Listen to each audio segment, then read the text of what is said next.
नवीन नाशिक प्रभाग क्रमांक 31 मधील चेतनानगर श्रीराम मंदिर अयोध्या नगरी येथे श्रीराम जन्मोत्सव सोहळ्यासह श्रीराम मंदिर येथे आमदार सीमाताई महेश हिरे यांच्या आमदार निधीतून सामाजिक सभागृहाचे भूमिपूजन सोहळा उत्साहात संपन्न। प्रथमतः श्रीराम जन्मोत्सवानिमित्त श्रीराम पथनाट्य सादर करण्यात आले।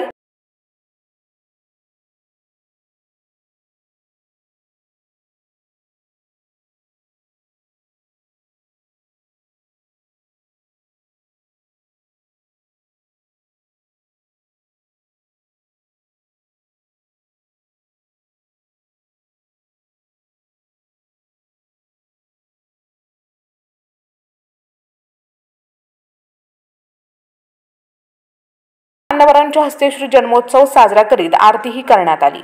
यावेळी उपस्थित आमदार सीमाताई महेश हिरे, द्वारका मंडळ अध्यक्ष सुनील देसाई, युवा मोर्चा द्वारका मंडळ अध्यक्ष एकनाथ नवले, माजी नगरसेविका पुष्पा आव्हाड, साहेबराव आव्हाड, माजी नगरसेविका संगीता जाधव तसेच अमोल जाधव, माजी नगरसेवक सतीश बापू सोनवणे, ॲडव्होकेट श्याम बडोदे, भगवान नाना दोंदे, चित्रपट कलाकार सायली पाटील यांच्यासह उपस्थित मान्यवरांचा श्रीराम मंदिर ट्रस्टच्या वतीने सत्कार करण्यात आला।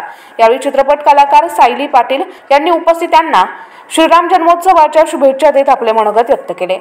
परिसर आहे खरं तर गेले कित्येक दिवस म्हणजे आमचं प्रमोशन चालू होतं आणि मला सगळ्यात जास्त आनंद याचा नाहीये की माझा चित्रपट होतोय, तो आज ना उद्या प्रदर्शित होणारच होता, पण मुख्य म्हणजे मला तुमच्या सर्वांसमोर माझ्या चित्रपटाचं प्रमोशन करता येतं ही खूप महत्त्वाची गोष्ट आहे। आणि मला असं वाटतं की यातच आपला आनंद आहे। म्हणजे खरं तर मी विचार केला नव्हता की एक मुख्य भूमिकेत मी नायिका म्हणून असा कोणता चित्रपट करेल आणि ती संधी मला मिळाली आणि मला खूप आनंद आहे। आणि येत्या 14 एप्रिलला आमचा जैतर हा चित्रपट प्रदर्शित होत आहे, तर माझी तुमच्या सर्वांची अशी विनंती आहे की तुम्ही हा चित्रपट जाऊन नक्की बघा, कारण यात काहीतरी एक संदेश आहे, तर तो संदेश बघण्यासाठी तुम्हाला चित्रपट पाहावा लागेल, तर नक्की जा येत्या 14 एप्रिलला। या कार्यक्रमात रक्तदान शिबिरही घेण्यात आले। या रक्तदान शिबिरात सहभागी झालेल्यांना आमदार सीमाताई महेश हिरे यांच्या हस्ते प्रमाणपत्र देण्यात आले। माजी नगरसेविका पुष्पाताई आव्हाड यांनी उपस्थितांना श्रीराम जन्मोत्सवाच्या शुभेच्छा दिल्या। परिसरामध्ये गेल्या 8 दिवसापासून रामकथेचं आपण इथे नियोजन केलेलं होतं आणि अतिशय शांत प्रकारे आणि सगळ्याला समजेल अशा प्रकारे रामकथा इथं सगळ्यांनी त्याचा अर्थ सगळ्याला समजलेला आहे। आणि आज राम जन्म आणि या राम जन्माच्या उत्सव प्रसंगी आपण गेले 10 वर्षापासून असं एकही वर्ष असं बघितलं नाही की राम जन्म सोहळा अतिशय सुंदर आणि चांगल्या प्रकारे आपल्या परिसरात होतोय। हे खरंच कौतुकास्पद आहे, केवळ म्हणजे आपल्या आशीर्वादामुळे आणि आपल्या सगळ्यांच्या प्रेमामुळे हे शक्य झाले। करता परमेश्वर आहे, पण आपण त्याचा निमित्त आहोत, म्हणून आपण हे चांगले कार्यक्रम आज इथं आपल्या चेतनानगर परिसरात करू शकलो। त्याच आशीर्वादाने आणि त्याच आपल्या सगळ्यांच्या कृपेमुळे आम्हाला आपल्या नाशिक पश्चिमच्या आमदार सीमाताई यांच्या आमदार निधीतनं आपल्याला एक सामाजिक सभागृह आपल्याला इथं त्याचं थोड्या वेळेत भूमिपूजन होणार आहे। खरोखर त्याची आज गरज होती। ज्या वेळेस आम्ही सगळ्या महिला इथं बसलेलो होतो आणि उन्हात होतो, त्यावेळेस खरोखर जाणीव झाली की आपल्याला इथे एक सभागृह किंवा सभा मंडप जर झालं तर खूपच चांगलं होईल। ही फक्त 1-2 महिन्याची गोष्ट आहे। गेल्या जानेवारीमध्ये आम्ही इथं बसलो आणि आमचं ठरलं, तर आम्ही त्याचा तात्काळ ताईंकडे पाठपुरावा केला आणि ताईने कुठेही मागं पुढे न बघता त्याला लगेच मंजुरी दिली आणि आज राम जन्माचं औचित्य साधून आज आपण त्याचं भूमिपूजन इथं सोहळा आपल्या सगळ्यांच्या साक्षीनं होतो।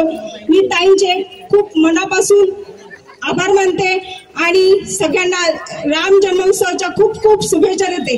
धन्यवाद। उपस्थित असलेल्या सर्व मान्यवरांच्या हस्ते यावेळी श्रीराम मंदिर अयोध्या नगरी येथे सामाजिक सभागृह भूमिपूजन, श्रीफळ व कुदळ मारून उद्घाटन करण्यात आले।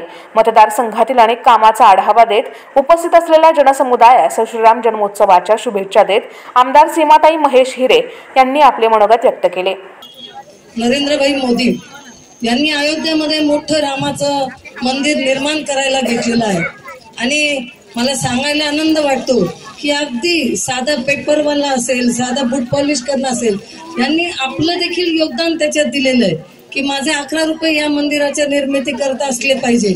ज्या वेळेला आम्ही सगळ्या कार्यकर्त्यांनी मंदिर निर्मिती करता निधी गोळा करण्याकरता गेलो तर अगदी साधे लोक, भाजीवाले असते, कोणीही असेल, परंतु त्यांची एकच इच्छा होती की अयोध्येमध्ये राम मंदिर भव्य झालं पाहिजे आणि आपलं पंतप्रधानांचं स्वप्न आहे ते पूर्ण झालं पाहिजे. याकरता सर्वांनी निधी गोळा करून जास्तीत जास्त आपल्या भागातल्या सगळ्या नगरसेवकांनी प्रयत्न केलेले आणि मला सांगायला आनंद वाटतो की आपल्या भागातनं सगळ्यात जास्त निधी हा नाशिकमधून इथून गेलेला आहे. त्यामुळे तुमच्या सगळ्यांचं मी खूप अभिनंदन करते, कारण प्रत्येकाचा याच्यात खूप मोठा मोलाचा वाटा आहे. आणि त्याचबरोबर दुसरी आनंदाची गोष्ट म्हणजे जी अयोध्येच्या राम मंदिराला जो दरवाजा बसवणार आहे ते लाकूड सुद्धा आपलं गडचिरोलीचं आहे, म्हणजे ते महाराष्ट्रातलं आहे. आणि प्रत्येक रामभक्ताची धूळ ही त्या दरवाजाला लागणार आहे. त्यामुळे आपण सगळेजण भाविकांना खूप भाग्यवान आहोत. मी सगळ्यांना खूप शुभेच्छा देते रामनवमीच्या. यावेळी श्रीराम मंदिर अध्यक्ष साहेबराव आव्हाड, उपाध्यक्ष प्रकाश चव्हाण, कोषाध्यक्ष उन्मेष कुलकर्णी, डॉक्टर श्रीपाद उपासनी, रघुनाथ निकम, दामोदर दिघे, शंकर सोनवणे, राजू सरोदे, आर.डी. सिंग आदीसह परिसरातील ज्येष्ठ नागरिक, महिला तसेच परिसरातील बहुसंख्य नागरिक महिलांनी श्री जन्मोत्सवानिमित्त प्रभू श्रीरामाचे दर्शन घेत महाप्रसादाचाही लाभ घेतला. एनसीएन न्यूजसाठी प्रतिनिधी सचिन दिवटे, नवीन नाशिक.